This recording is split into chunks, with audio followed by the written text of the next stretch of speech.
Сотрудничество taklif qilib 26 ta brendga yozdim. SNG va global akkauntlarga yozdim. Global akkauntlardan javob kutmagandim o'zi. SNG akkauntlari juda ko'pchiligi tupa ignore qilishdi, lekin ba'zilari hatto qiziqtirmaydi deb javob berishdi. Skin and Lab bizani faqat Qozog'iston qiziqtiradi deb aytishdi. Lekin 3 ta brend nafaqat o'zbekcha kontentga qiziqish bildirishdi. Ular har biri juda katta korobkali kosmetika ham yuborishdi.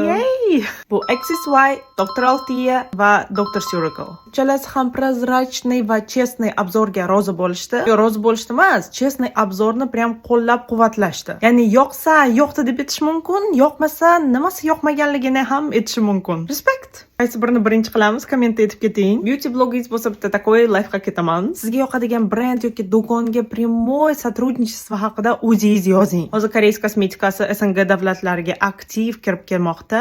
Instagramda siz biladigan brendlarning oldida CIS deb yozilgan bo'lsa, bu o'sha brendni SNG davlatlari uchun ochilgan distributorlari. Aynan o'shalar o'zbekcha kontentga qiziqishlari mumkin. Men esa kosmetikamni test qilgani ketdim.